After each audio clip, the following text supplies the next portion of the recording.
Jason, as it is every single week, Lee Summit Town Hall is sponsored by our good friends at Budget Blinds of Lee Summit. Budget Blinds!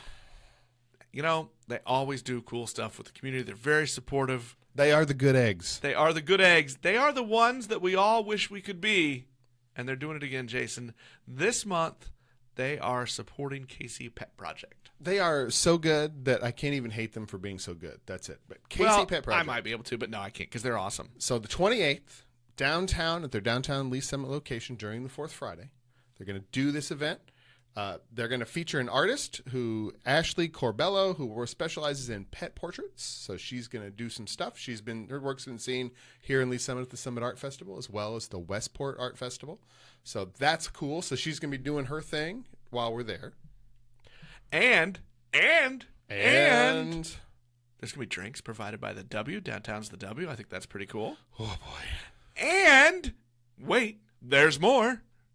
All month long, $1 for every blind sold will go to KC Pet Project. So you got that. So if you buy a blind, contributions are going to the Pet Project, as well as that day on the 28th, they'll be accepting donations.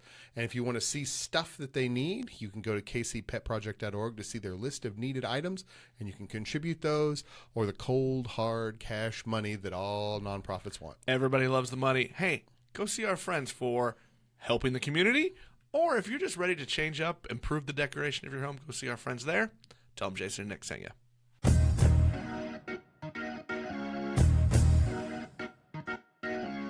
Hello again, and welcome to Lee Summit Town Hall, a weekly podcast about what you can do to make a difference.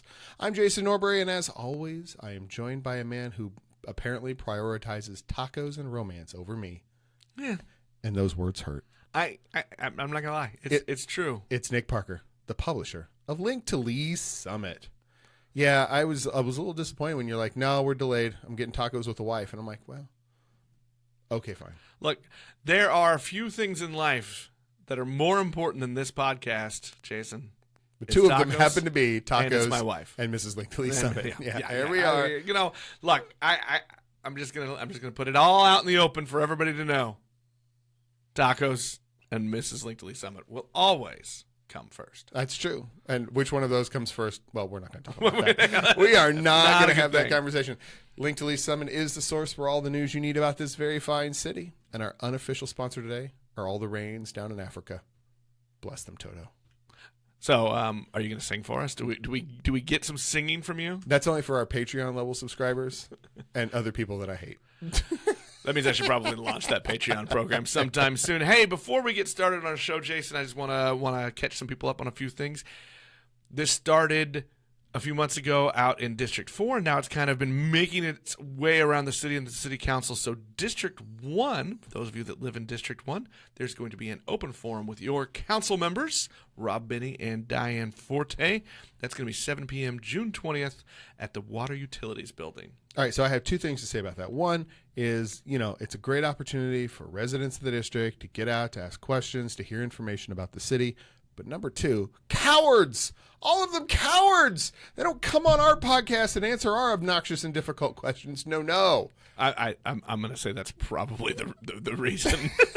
I mean, really. Cowards, everyone. Cowards. I say cowards. Also the fact that I haven't invited a council member on in a while. We had council member Binney on a few weeks ago when we were talking about the public participation in the strategic planning process. I think we should hold a poll, if we could do one that says which council member should we invite on next. And then we'll invite them on. Whoever it is, we're going to invite that one on specifically and say the people demanding it, just to see which one of them says no faster. Okay, there it is, people. Council member, mayor, who do you want to hear from? Let us know. Let's have a poll. We'll have a vote out there now. Actually, Jason, here's a challenge for you. Hold me accountable. Have me put that poll up sometime during the next 2 days, and let's see who do they want to hear from. All right, we've got that going. I just made that up, by the way. That was not in our running order, and I have succeeded in my always goal when we have these podcasts is to make more work for Nick. So good job by me. It happens. All right, the last production of the Summit Theater Group's 2018-19 season takes the stage this weekend. They are putting on a production of The Butler Did It. It will be 7:30 Friday and 7:30 Saturday out at MCC Longview in their Cultural Arts Center. It has, and then I think there are more shows the following Friday and Saturday, and then an afternoon show, a matinee in the biz language, on Sunday the 23rd. So if you would like tickets or to get more information, you should go to summittheater.org, and you can purchase tickets where, Nick? Right there at summittheater.org, or you can go to their Facebook page. That's the best way to do it. All right. So there's stuff that's happening. Actually, stuff that kind of sort of happened very quickly and very quietly at the council level this week. So we're going to talk about that, and then we're going to work our way through there. Okay. Well, hey, Jason, big news. Big news. Not really. Well, it is big news. It is big news. It's like $230 million news. $230 million. The budget for the next year has been passed. This is true. And it did it with, like not a bang but a whimper. I mean, not that it was a bad, but like there was no dissension. There wasn't like a lot of throwing of food at each other at the council. It was all pretty. The things we count on. All pretty. So they did their work at the budget committee level. It came up to there. They approved it. It passed this evening on consent agenda. Just the only even notable thing about that, other than it passed without comment on consent agenda, was that Mayor Pro Tem Lopez abstained, and we poked around and asked, and it turns out his wife is an employee of the municipal court, contract employee for the municipal court, and he wanted to avoid any appearance of impropriety and any impact on that budget in his vote for that. So all of that makes sense. That's fine. We kind of poked a little bit just because it seemed a little odd to abstain from approving the consent agenda. Right. But that's good, and good on you for noticing when those things might look odd. Yes. And taking that step to pull yourself away from it. So good job on that, Mayor Pro Tem. I know that's really what he was looking for, was my approval of his decision to abstain. That's what he tells me. He's like, can you make sure Nick says nice things about me? Every time I see him, that's what he wants to know. All right, so there's some numbers to float around. And as we talked about in years past when we have talked about the budget, the full budget is $230 million, which is up $30 million over last year's budget of $200 million. And most of that, just so you're aware, is in capital projects and some other things. But really where the meat is, the stuff that the council has a lot more and the city staff has more influence on, the spending is in the general fund, which is up $6 and change million from 71 to 77.5, basically. $1 million.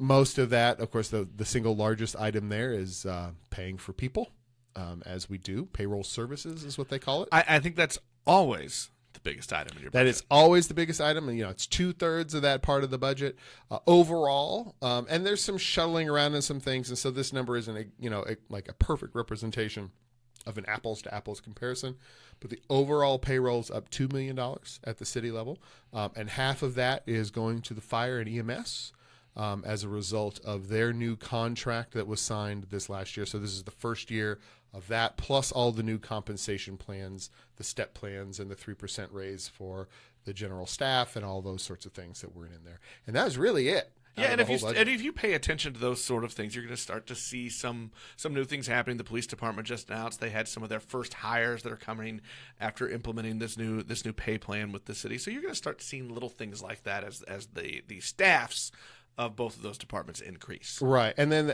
I think if you paid attention to the city manager's budget message, and this was at last week's council, he talked about future things that are out there. We have what he calls an increasing reliance on sales taxes.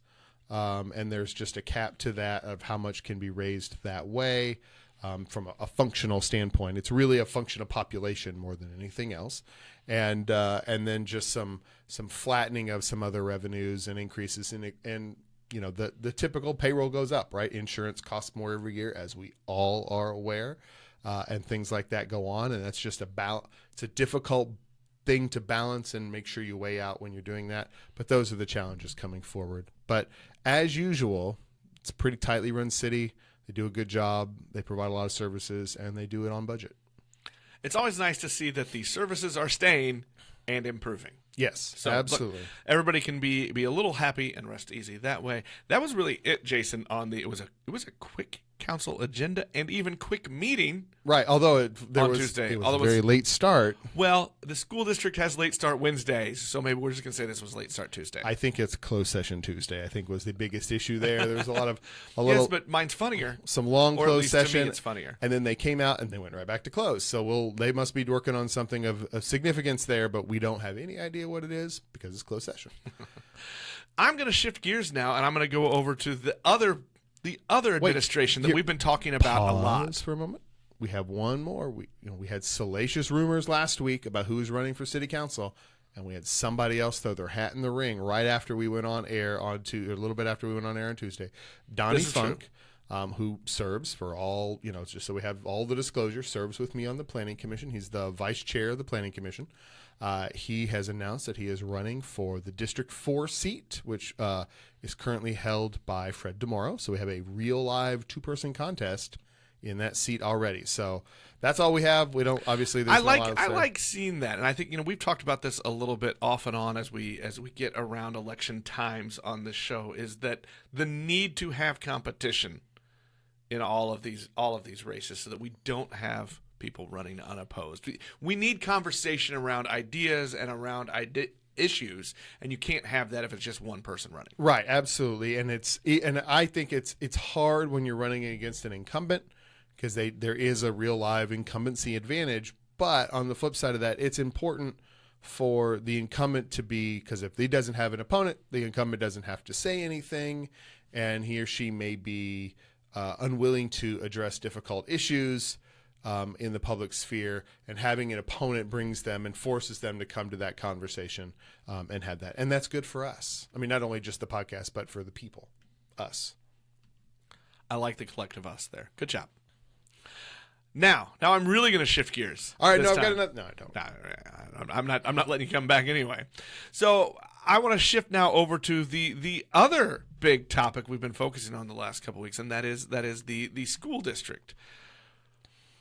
We've been talking for several months about the equity plan and how the district has been struggling to get it up and going. They approved the equity plan by unanimous vote of the board. There was still a lot of back and forth conversation, not a lot of cohesion. We got to the point where the board was hearing a recommendation to hire a consultant to basically start creating the plan, kind of fleshing it out, and then enacting some of the first steps of that equity plan. And they voted not to take that recommendation for that consultant. And then from there, Jason, it kind of blew up, even to the point where they had an emergency meeting to defend themselves, sort of, and it went, I don't want to get into all of it. Yeah, we did literally beat that up pretty good last week. Right. Well, and then we spent our live episode last week, Jason. We brought on guest columnist John Bedoin. The three of us really went in depth, and we kind of talked about possibilities of what had happened in that closed session. Were they going to decide to buy out Carpenter? Were they not? Turns out we all got a little bit of a surprise last week when literally minutes after we went off the air. I want to say this. We were talked a lot about option A, a little bit about option B, and we got like option X. Right. Literally with less than an hour after we were off the air, we got word of, I am going to very, very nicely call this a release. It was not a news release. It was not something sent to the media. It was an e-news update sent from the district to parents in the district. And it said the board was going to move into mediation with Dr. Carpenter to seek a way to work better.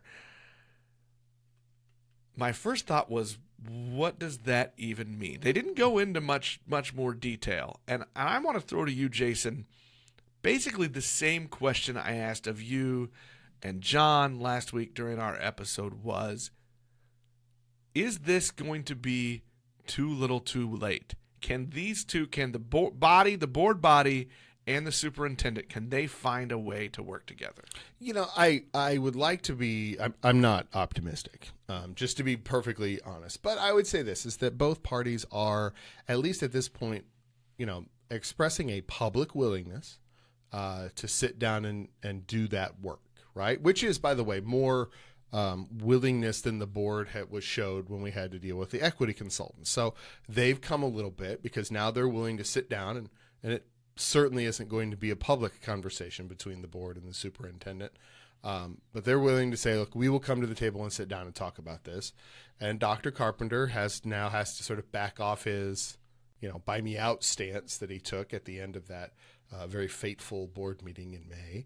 And so they've done that. Now, can they bridge the remainder of that gap and find something that I will say in the superintendent's eyes sufficiently addresses the equity concerns that he has and that he wants to make sure that are dealt with, and does that in a way that leaves at least one more of the Board of Education willing to vote for progress? Because that's really all we have to do. We don't have to flip one vote in the overall Well, is scheme that of really what this is all about? Is it all about that one vote on hiring a consultant? Is that really what this is all about? I mean, it would seem, Jason, with the back and forth rhetoric, the subtext of public comments from board members, the comments that have come at during meetings even. I mean, if anyone watched the emergency meeting, whether they were there or they watched it on Facebook Live, there were several people who streamed it from their phones. Those were not the comments of people that are ready to work together. Right, so is it really about just flipping one vote and moving forward? I don't know that that's it. I don't know that that's enough. When we had our first episode after that decision came, before we did our Facebook Live episode, I said something to the effect of, when we were talking about, the board and executive relationship, and one of the things that Dr. Carpenter was doing when he stood up there and said, check clause 18, right, was this is the cost to the district of going the path that you're taking, right? The cost is my contract, which is roughly $500,000. And, amongst others. Now, obviously, since then, we've had a lot of public, there's been a lot of public conversation about it. It's made a lot of news.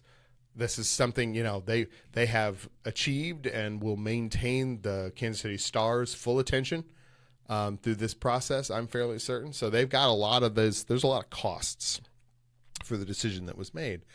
And maybe it's an opportunity, and I hate to boil it down to, is one board vote versus for $500,000 or $400,000 net if they even went back and hired the same consultant. But whatever that is, I mean, you can say that, but that's the cost. They have to think about, what is the cost? What is the cost of the district's image, their capacity to do their mission? Are they actually achieving their mission versus a second payout in 3 years for a district superintendent? And the superintendent could very much have said, look, I don't see any reason that you're going to deal with this, and just stand firm on his position, but it will be interesting to see, and then we'll see. They have another board meeting coming up in June. This topic is not going anywhere. I would imagine that the lion's share of the public comment will be on the issue, and it will be interesting to see how the board responds and how the superintendent responds, and see if they are at least publicly making a good face towards that effort, or are they just bleh. Well, speaking of public comment and public input, in tandem with this, the district has now also launched a thought exchange. In this, they're asking for people to give their thoughts and their ideas on things that should be considered as the district looks at this equity plan. After making that statement, then you can go through and look at what other people's thoughts are, what things they put into it, and you can rank them. 1-star bad, up to 5-star great. It's like a Reddit thread. It's like a Reddit thread. So I'm going to ask you again, Jason, same thing. Is it too little, too late, or is this a good thing? I'm not sure personally. I mean, I always think it's good to ask for public input. The citizens, the residents, the taxpayers should always be involved in these kind of things. And this is a topic that needs as much input from everyone as possible. But shouldn't they have done this a long time ago? Well, I think they did do a lot of this work. I mean, they talked about, they've gone through no shortage of consulting. I mean, the CFMP addressed this, the board elections, we've had gobs and gobs and gobs of opportunity to do it. I would say that, I think it's a good idea maybe to take the temperature of the community now and this is a relatively simple, low-cost way to do that. You can argue about any internet poll's effectiveness, but it is what it is. But it's a way to get people to get a feel for what's the temperature of the district, because it may be a lot of the conversation has been, I think, driven by some very discrete groups of people. And as we all know, those minority voices, those small groups, if they're very passionate about it, they have a lot of influence or a lot of drive and push on any public conversation.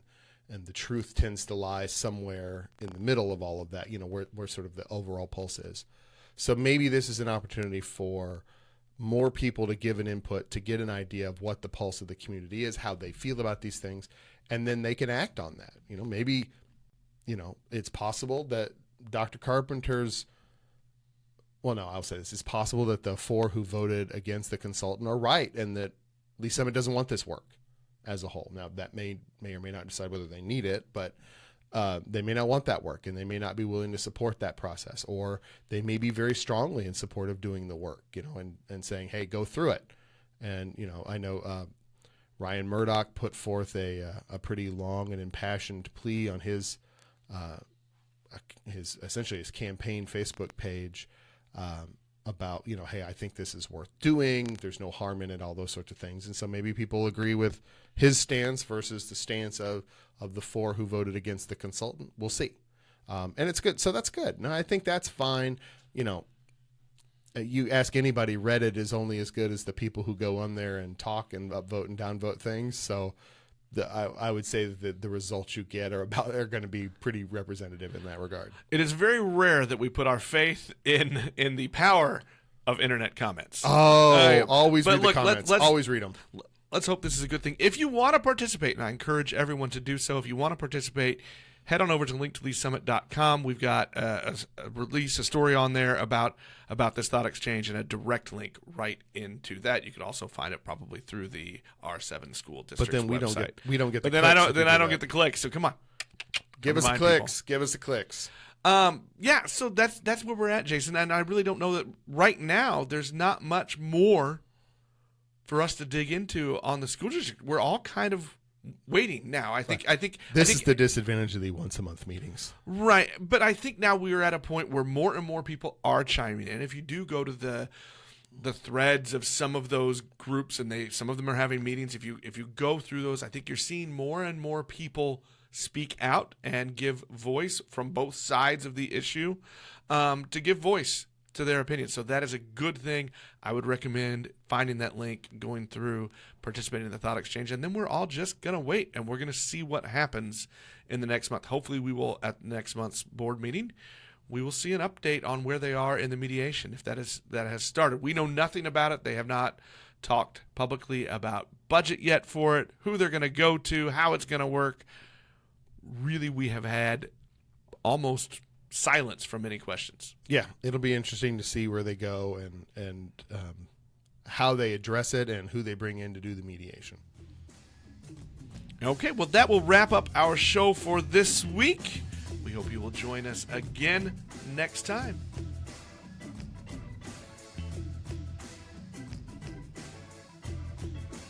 You have been listening to Lee Summit Town Hall, a Link to Lee Summit podcast with hosts Nick Parker and Jason Norberry. A proud member of the Fredcast Network, you can subscribe to this podcast on most of your favorite podcast apps and catch us every Monday, Wednesday, and Friday for all the news, analysis, and conversations on the Lee Summit community. Connect with us on Facebook at Link to Lee Summit or on Twitter at LS Town Hall.